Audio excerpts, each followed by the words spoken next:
जिसका नाम आप देख सकते हैं, ये आईसी का नाम है YP3236W। और यहाँ पर एक और सेम आईसी लगी हुई है YP3236W। अब इस आईसी का काम ये है कि स्टेबल फ्रीक्वेंसी जब इसमें इनपुट हो जाती है तो उसके बाद में ये आईसी सिग्नल को एम्पलीफाई करता है, एम्पलीफिकेशन करेगा, एम्पलीफाई करेगा। उसके बाद एक बार एम्पलीफिकेशन हो जाने के बाद में ये सारे कैपेसिटर से हो के एसएमडी वाले से यहाँ से ये ट्रैक आपका एंटीना में से आउटपुट हो जाएगा, जो आप देख सकते हैं यहाँ पास एक कनेक्टर लगा हुआ है। अभी दो आईसी को स्प्लिटर के थ्रू मिला के पावर को बढ़ाया गया है। यहाँ पास कहने का मतलब ये है कि दो आईसी का इसलिए यूज़ किया गया है कि पावर को बढ़ाना था, और पावर एक आईसी से निकल के एंटीना को जा रहा है, और सेम फिर दूसरी आईसी से भी निकल के एंटीना में जा रहा है। तो पावर को यहाँ बस स्प्लिट किया गया है, इकट्ठा किया गया है, और उसके बाद में एक आउटपुट आरएफ का यहाँ से कनेक्टर के थ्रू आउटपुट कर दिया गया है। तो ठीक है, हम फिर से यहाँ पूरे बैक साइड में आ जाते हैं, जहाँ पर आप देख सकते हैं ये 555 टाइमर आईसी है। अब यहाँ से स्टार्ट होता है आपका पहला, जो कि पहला नॉइस और मॉड्यूलेशन क्रिएट करेगा ये आईसी।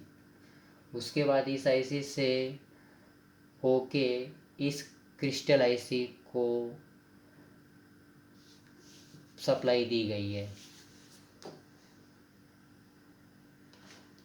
एक बार नॉइस और मॉड्यूलेशन क्रिएट हो जाने के बाद में क्रिस्टल ऑसिलेटर को जाता है। ये क्रिस्टल ऑसिलेटर से जाने के बाद में ये स्टेबल फ्रीक्वेंसी जनरेट करता है। एक बार स्टेबल फ्रीक्वेंसी जनरेट हो जाने के बाद में ये पावर आईसी है, आरएफ आईसी है, ये सिग्नल इनपुट इसके अंदर में होता है। इनपुट होने के बाद में यहाँ से एम्पलीफिकेशन हो जाता है। ठीक है, तो अभी हम डिटेल में ये बात करते हैं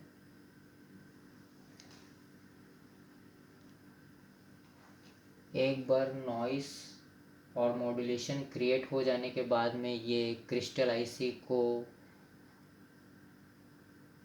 सप्लाई जाती है। उसके बाद ये ऑसिलेटर आईसी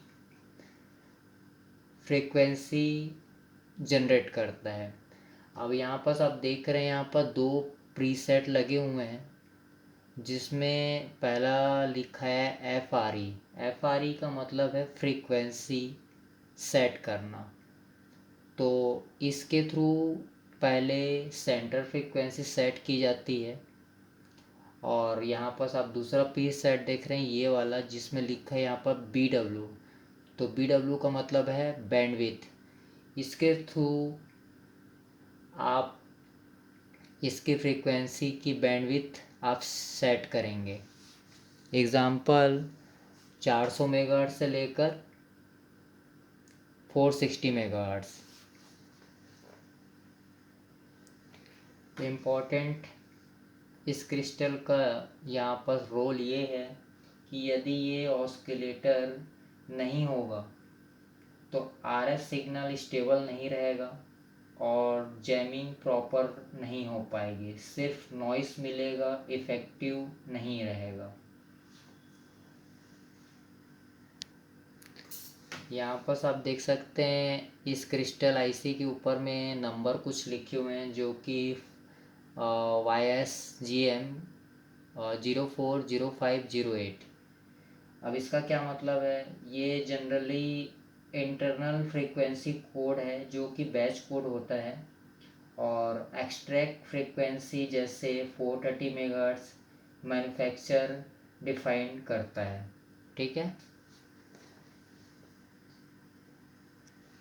सिंपल लैंग्वेज में बोलूँ तो ये फ्रीक्वेंसी जनरेटर है, और इसको आप हार्ट ऑफ RF सेक्शन भी बोल सकते हैं। यहाँ पर क्रिस्टल ऑस्किलेटर की फ्रीक्वेंसी सेट करने के लिए ये दो प्रीसेट हैं। पहला ये आप देख सकती हैं फ्रीक्वेंसी आप इसमें सेट करेंगे, एग्ज़ाम्पल 430 मेगाहर्ट्ज़ या 430 या 450, जो कि सेंटर फ्रीक्वेंसी रहेगी। उसके बाद में आप बैंडविड्थ सेट करेंगे, एग्ज़ाम्पल 415 मेगाहर्ट्ज़ से लेकर 460 मेगाहर्ट्ज़। तो यहाँ पर बात ये है कि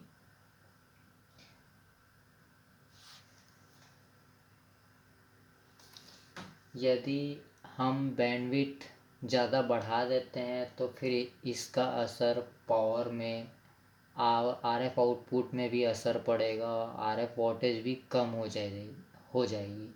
जितना बड़ा बैंडविड्थ रहेगा फिर उतना ही कम RF आउटपुट भी मिलेगा।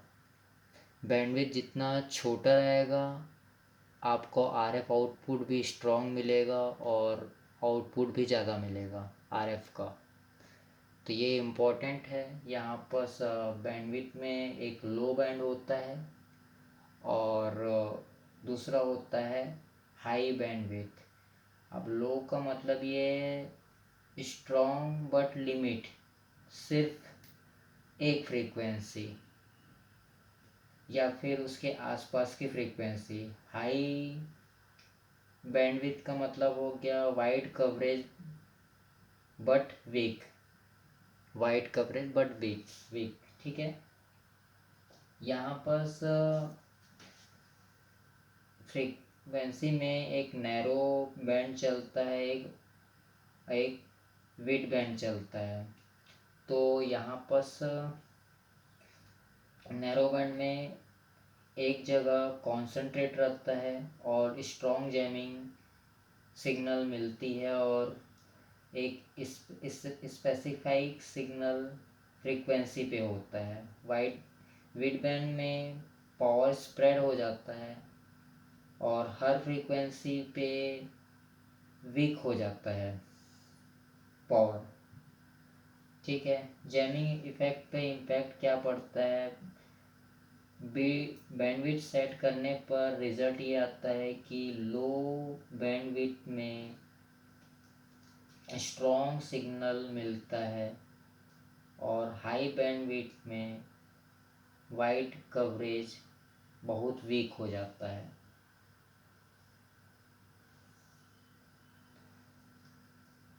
फोर 430 मेगाहर्ट्ज़ रिमोट को ब्लॉक करने के लिए लो बैंड रखने से स्ट्रॉन्ग सिग्नल मिलेगा। अगर मल्टीपल फ्रीक्वेंसीज डिवाइस को डिस्टरबेंस करना तो हम हाई बैंडविड्थ का यूज़ करेंगे।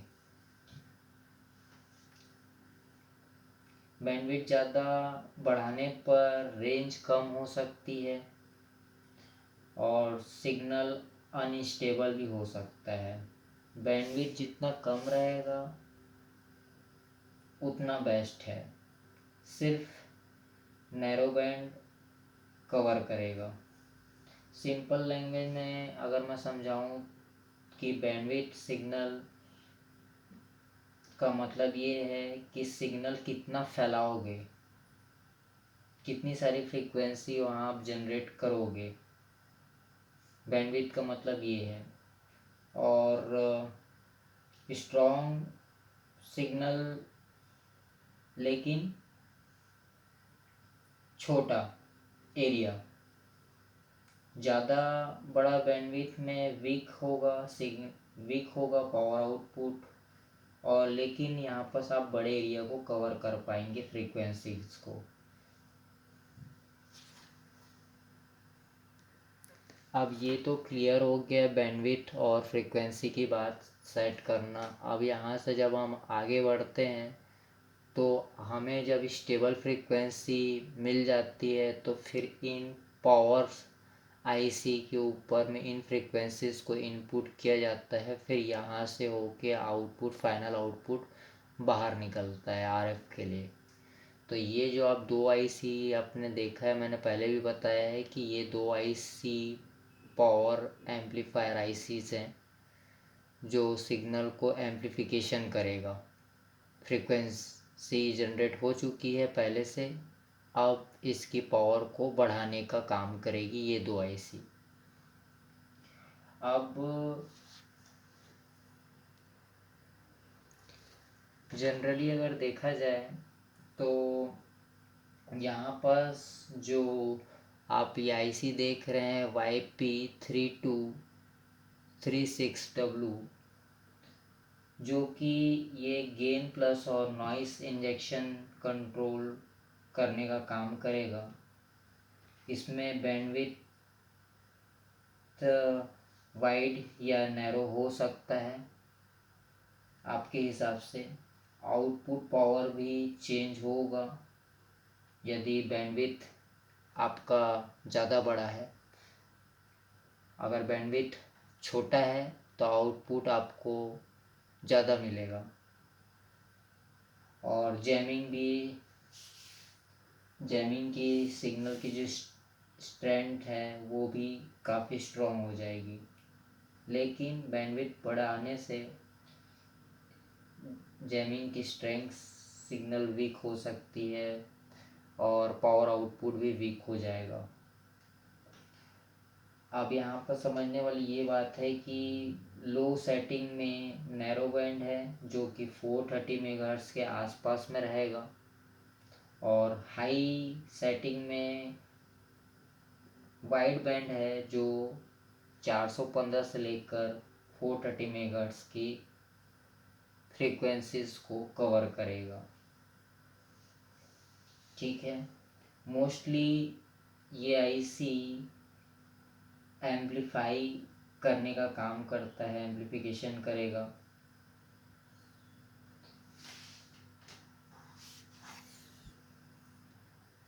और साथ ही साथ ऐसा जैमर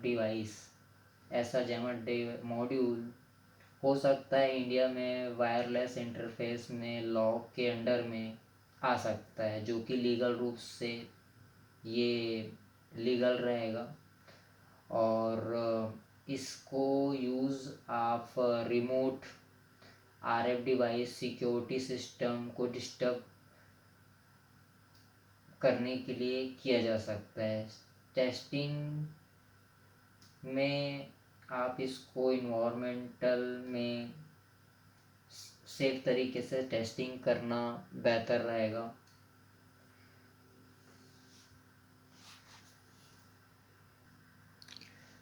तो आपको यहाँ तक तो बात समझ में आ गई होगी। अब यहाँ पर अब हम इस वाले सेक्शन पे चलते हैं जहाँ पर ये बूस्टर आईसी लगी हुई है। अब इसका क्या काम है इसके बारे में हम थोड़ा डिटेल में जानकारी ले लेते हैं। उससे पहले हम VIN के बारे में डिस्कस करेंगे।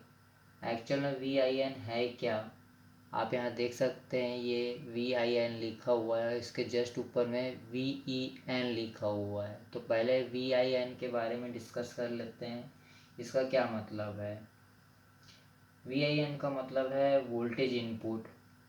ठीक है, वोल्टेज इनपुट, और ये इसका काम है करंट को मेन पावर सप्लाई से मिलाना। ठीक है, या फिर आप बैटरी या DC सप्लाई को कनेक्ट कर सकते हो यहाँ पर। एग्ज़ाम्पल 5 वोल्ट या 9 वोल्ट या 12 वोल्ट। अब ध्यान देने वाली बात यह है कि इस बूस्टर आईसी का यूज़ इसलिए किया गया है क्योंकि यदि हम इसको बैटरी सप्लाई अगर हम देते हैं इस किट को, तो यहाँ पर बैटरी में वोल्टेज चेंजेस आएगा कुछ टाइमिंग के बाद में। आपको पता होगा कि जब बैटरी फुल होती है 12 वोल्ट की, तो उसकी हाई वोल्टेज जो होती है 14.2 वोल्टेज, और डाउन में जब बैटरी डाउन पोजीशन में आती है तो उस टाइम में बैटरी की वोल्टेज आपका 10 वोल्ट के अराउंड आसपास या 11 वोल्ट के अराउंड आसपास में रहता है। तो ऐसे केस में वोल्टेज को स्टेबल रखने के लिए ये पावर बूस्टर आईसी लगाया गया है। इसका काम है वोल्टेज को स्टेबल रखना और पूरे बोर्ड की सप्लाई को बिल्कुल स्टेबल वोल्टेज प्रोवाइड करना। तो ये आप समझ गए होंगे। और जस्ट हम इसके बारे में भी चर्चा कर लेते हैं, VEN के बारे में। VEN का मतलब है वोल्टेज एनेबल। वोल्टेज एनेबल से मतलब ये है करंट को ऑन ऑफ कंट्रोल करना। अगर आप VN पर वोल्टेज दिया तो करंट ऑन हो जाएगा। अगर वोल्टेज ज़ीरो या ओपन रहेगा तो करंट ऑफ हो जाएगा। इसका मतलब ये सर्किट ब्रेक हो जाएगा। तो रियल यूज़ इसका ये है कि आप इसको स्विच करने के लिए, ऑन ऑफ करने के लिए यूज़ कर सकते हैं। इसमें स्विच लगाने के लिए आपको इसको यूज़ किया जा सकता है, लेकिन अभी हमने यहाँ पर आप देख सकते हैं इस पॉइंट को शॉर्ट किया हुआ है, जिससे यहाँ पर करंट कंटिन्यूस जा रही है। जब हम इसको ओपन कर देंगे तो यहाँ पर हमको एक प्लस का एक करंट देना पड़ेगा, जिससे ये स्विच होगा, ऑन होगा। ठीक है, तो ये एक हिसाब से VEN जो है माइक्रो कंट्रोलर से कंट्रोल किया जा सकता है।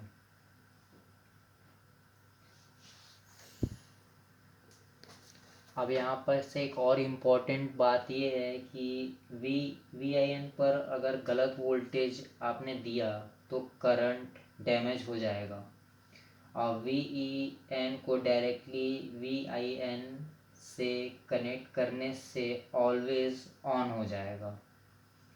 ठीक है, इजी लैंग्वेज में VIN का मतलब ये हो गया बिजली देना, और VEN का मतलब हो गया स्विच को ऑन ऑफ करना या बंद, चलाना या बंद करना।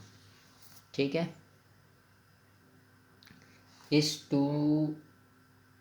इस आईसी के भी बारे में थोड़ा डिटेल में डिस्कस कर लेते हैं। यहाँ पर आप देख रहे हैं 2953A ये आईसी है।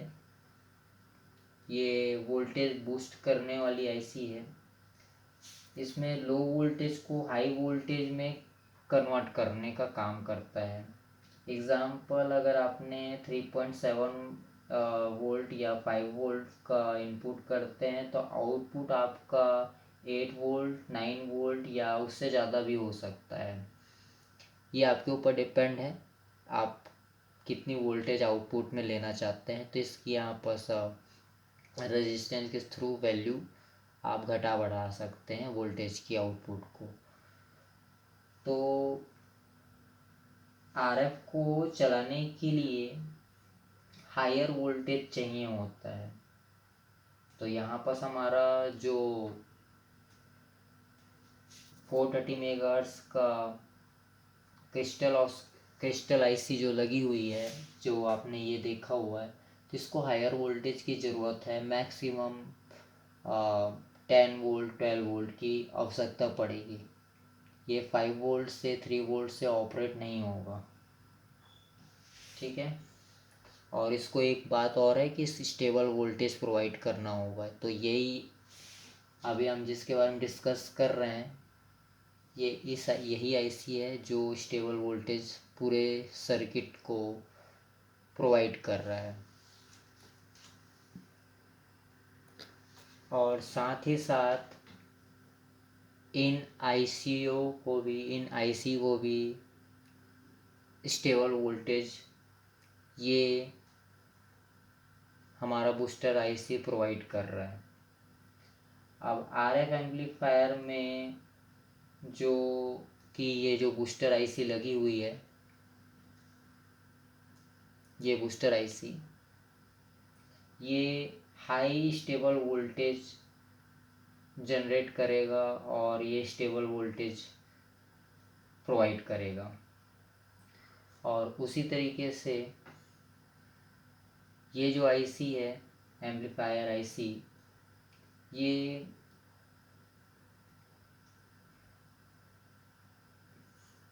एम्पलीफिकेशन करेगा।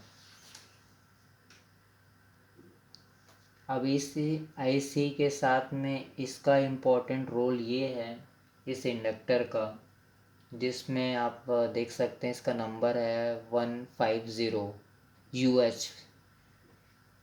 अब इस इंडक्टर को लगाने का मतलब यहाँ बस ये है कि ये आईसी के साथ में मिलकर बूस्ट करंट को बढ़ाएगा। सेकेंड, आईसी स्विचिंग करता है, आईसी बार बार स्विचिंग करेगी और इंडक्टर एनर्जी को स्टोर करेगा और आउटपुट वोल्टेज इंक्रीज हो जाएगा। तो ये दोनों मिलके एक स्टेबल वोल्टेज जनरेट करेगी। ठीक है, तो आज का डिस्कस मैंने आपको काफ़ी अच्छे तरीके से समझा दिया है। यदि आपको इसके बाद भी अगर कोई डाउट्स है तो आप हमसे कांटेक्ट करके इस डाउट्स को, जो भी आपका डाउट रहेगा वो हम क्लियर कर देंगे। बाकी अगर आप इस टाइप के जैमर्स मॉड्यूल्स ज़्यादा वोल्टेज में अगर आप हमसे चाहते हैं तो आप हमारी कंपनी में कांटेक्ट करें। आप हमारे यहाँ कस्टमाइज फ्रीक्वेंसी के अनुसार में काम किया जाता है। आपकी कौन सी फ्रीक्वेंसी की नीड है वो आप हमें बताएं, हम उस फ्रीक्वेंसी का जैमर एंड ट्रांसमीटर हम आपको प्रोवाइड कर सकते हैं। तो हमारे यहाँ सारे फ्रीक्वेंसीज़ को कस्टमाइज़ किया भी जा सकता है किसी भी फ्रीक्वेंसी पे। स्टार्टिंग फ्रीक्वेंसी जो है हमारा 3 मेगाहर्ट्ज़ से लेकर मैक्सिमम 6 गीगाहर्ट्ज़ तक की फ्रीक्वेंसी हम आपको कस्टमाइज़ करके दे सकते हैं। तो काफ़ी बड़ा बैंडविड्थ है ये हमारा। इसके लिए आप हमारी कंपनी में कांटेक्ट करें। नेक्स्ट इसके बारे में और भी डिस्कस करेंगे। अभी के लिए फ़िलहाल इतना ही। यदि आपको ये वीडियो पसंद आया तो हमारे वीडियोस को लाइक कीजिए, कमेंट कीजिए एंड हमारे यूट्यूब चैनल्स को सब्सक्राइब कीजिए। Thank you guys. Next time next experiment के साथ में मैं मोनू सिंह राजपूत।